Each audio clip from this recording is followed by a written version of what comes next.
urban households have had access to improved water sources, while over just half, 55% of the rural households have had access to improved water sources. Nomadic was only 34% of households have had access to improved source of water. Coming to the sanitation, 79, in total 79 of the household were used facilities that considered as either improved or non-improved, while remaining 21% of the households have no access to sanitation facilities. Coming to the response characteristics, education, attainment, and literacy for women aged 15 to 49. The percentage distribution of all women aged 15 to 49 by highest level of schooling completed according to place of residence, overall 25% of women have had at least primary level of education, while remaining 75% of the women aged 15 to 49 have never attended any formal school. Coming to the literacy, this literacy refers to women who attended higher education and women who can read and write a whole sentences or part of the sentences. This chart shows just over a third of Somali women aged 15 to 49 are literate. Among the women who literate, half of them were in urban, 37% were in rural, and 5% were in urban. You are in nomadic. Coming to the marriage, fertility, birth spacing. Age at first marriage for women age 15, for women age 25 to 49. This information obtained from all ever married women by asking month and a year which they were got married to their first husband. Percentage of first marriage by exact age of women 25 to 49, 16% were married by age 15 and 33% were married by age 18, and majority, 75% were married by age 25. The median age at first marriage was 20 for all ever married, age 25 to 49. This means by age 20, half of all ever married women age 25 to 49 have married before age 21.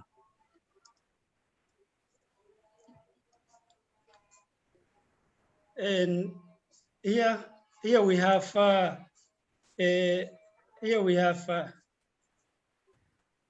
maternal health. Pregnancies, births by younger married women 15 to 19.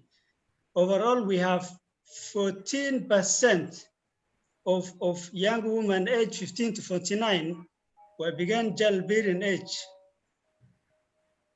And if you compare the place of residence, rural, urban, and nomadic, the highest was nomadic, 19%, and the lowest was urban, 11%.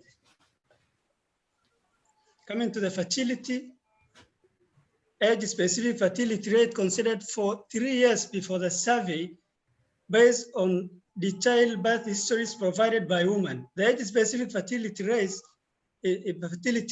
in age 15 to 49 age group peaks at age 20 to 24, and drops thereafter in 33% by women, by 1,000 women in age 45 to 49 age groups. And age-specific fertility rates lower in urban areas than rural and nomadic areas among women in all age groups. The total fertility rates nationally, we have at least almost 7 births by Somali women. In general fertility rate, and nationally we have 228 live births are delivered annually for every 1,000 women.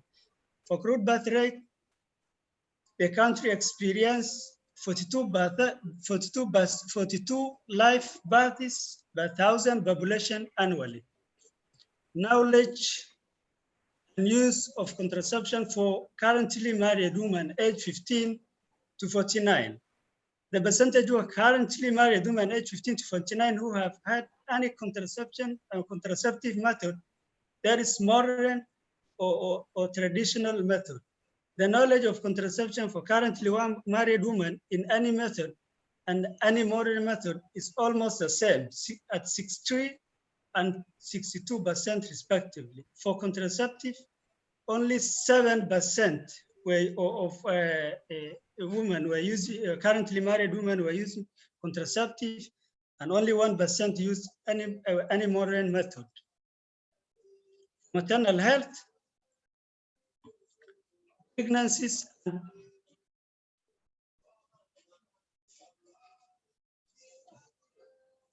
here the heading of the slide, Felix.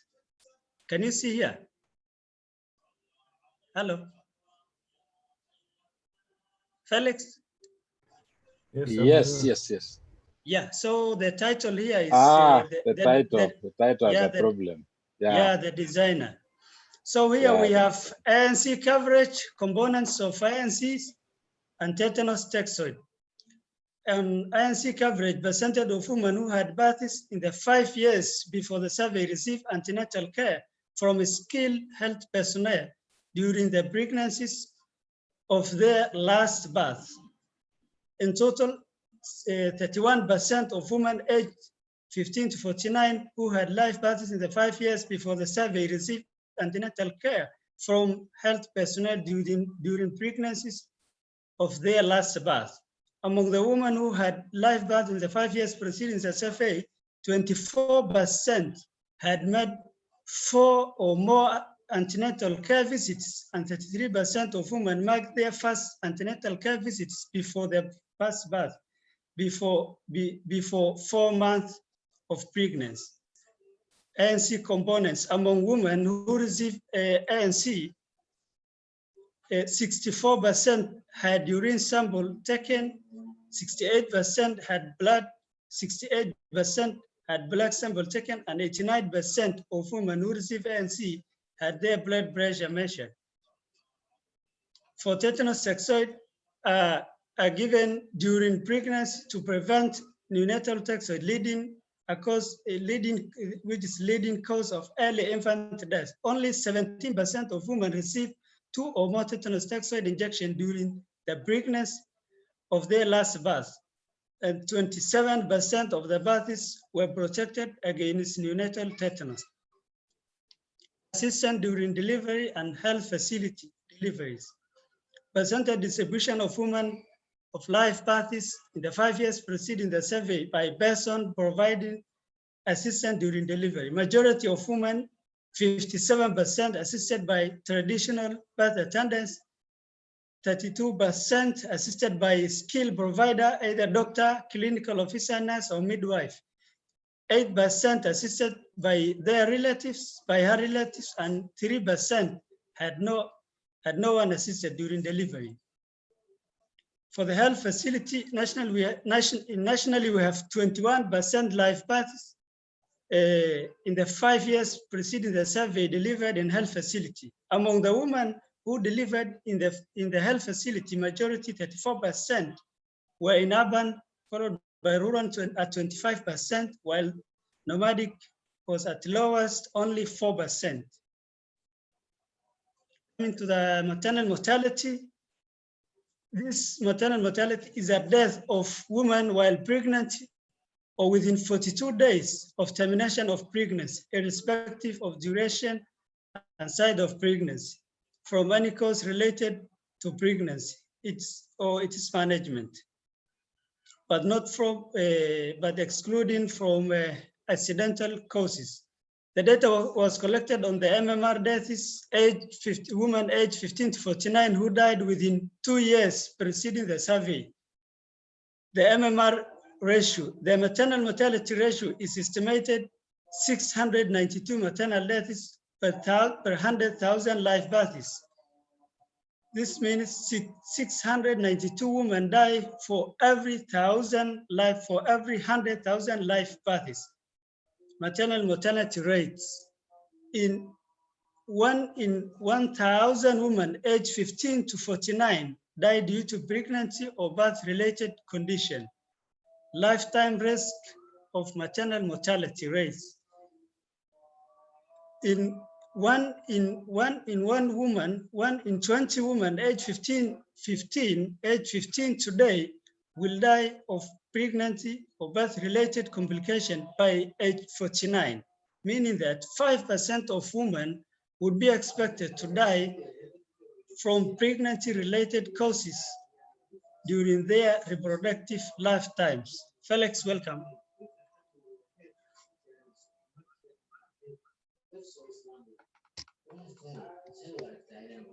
Felix, back to you. Okay, thank you. Your Excellencies and distinguished guests, I will carry over from where my colleague has left, starting with child health. Can you go to the next slide? Yeah, looking at the vaccination status of the children, which was obtained from children aged 12 to 23, overall vaccination rate stands at 11%. Excuse me, there is a lot of background noise.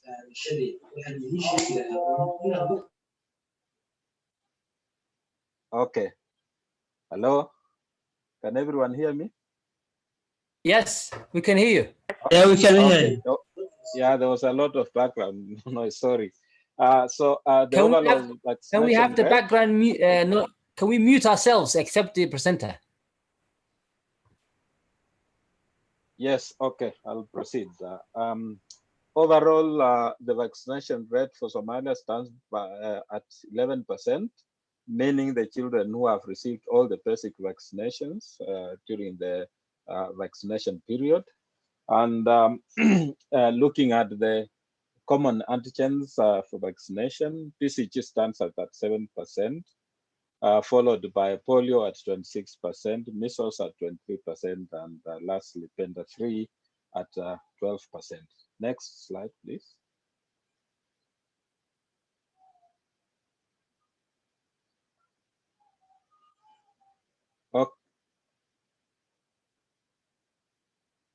Okay, with regard to the prevalence and treatment status for the early childhood illnesses,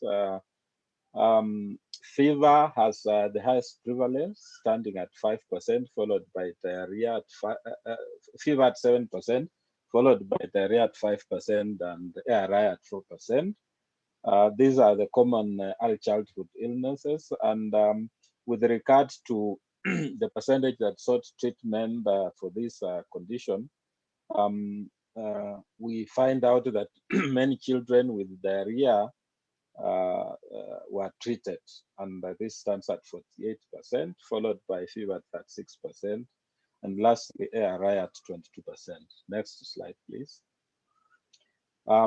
With regard to the nutritional status of children, we know that breastfeeding is very critical for a newborn child, and especially within their first 6 months of life. Overall, that 4%, as by the WHO requirements, that 4% of the children under 6 months were exclusively breastfed, meaning that they were fed entirely on milk without supplementing with anything else, including water.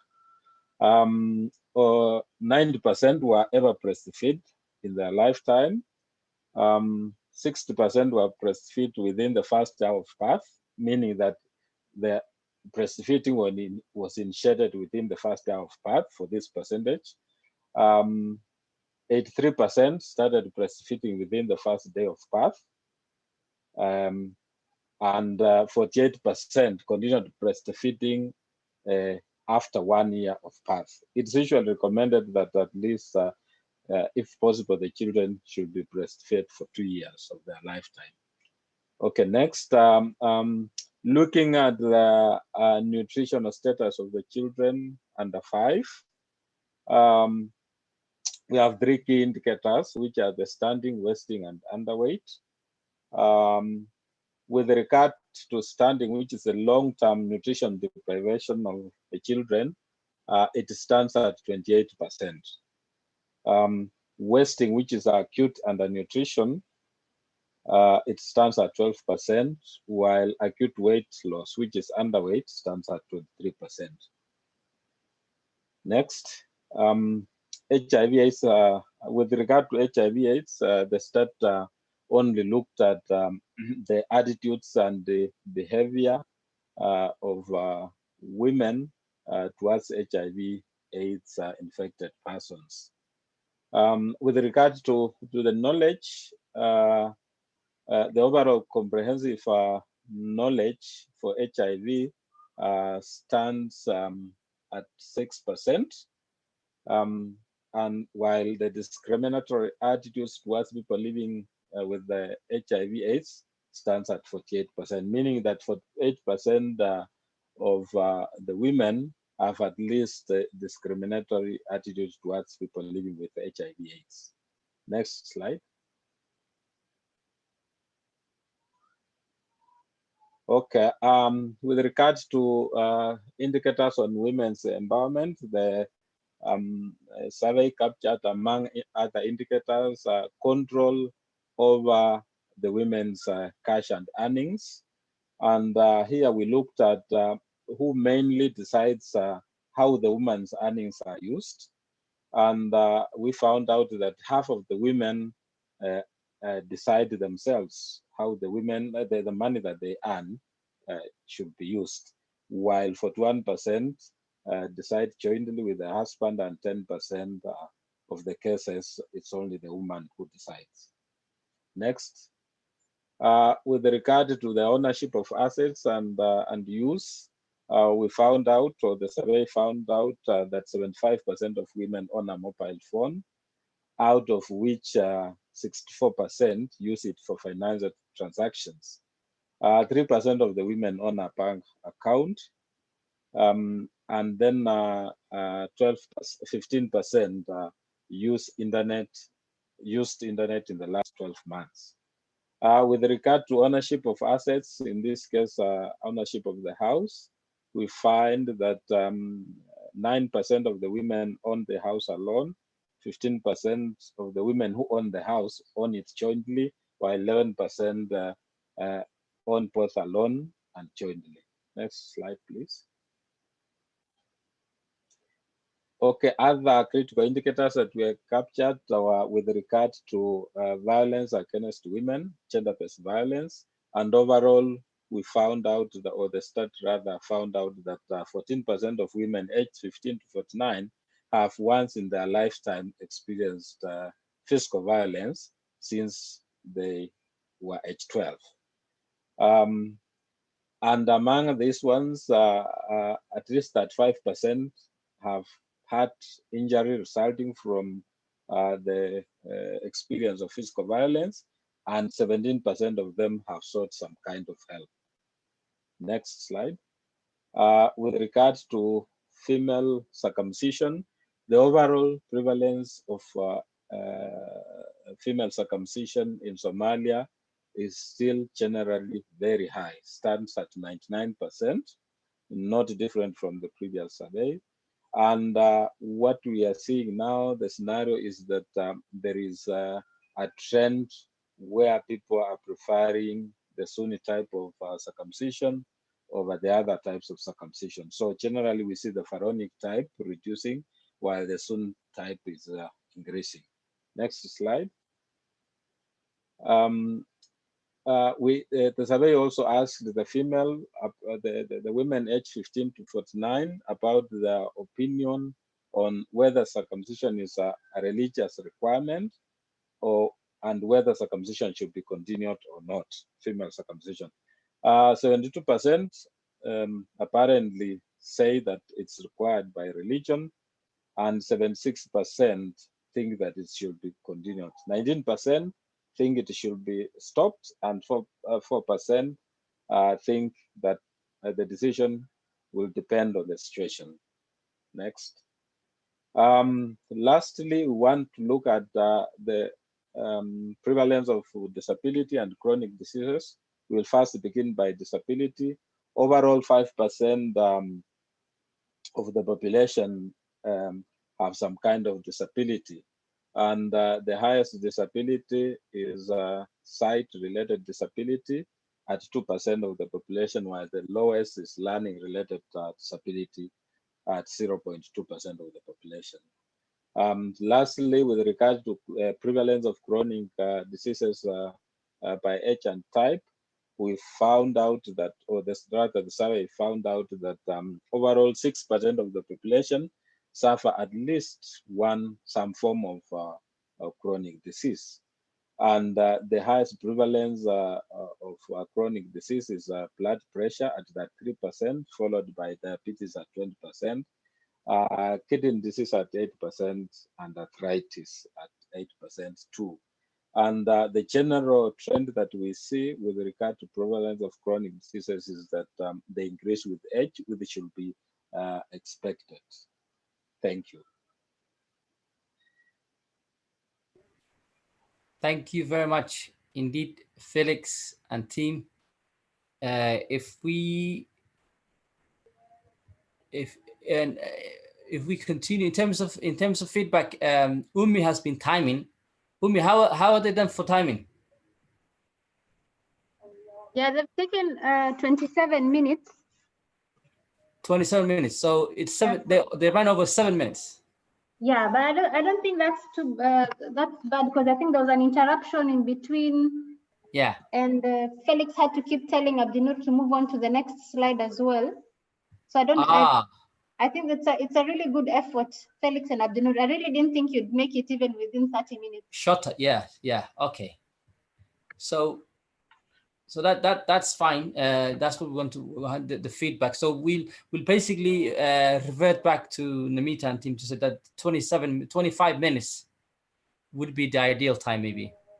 And then also in between, I think when the other presenter takes in, I'm going to disable the allow panelists to unmute themselves so that we can avoid distractions, like what happened in between. I agree. Yes, yeah, that would be great. And that then, yeah, we also know between us the areas that we need to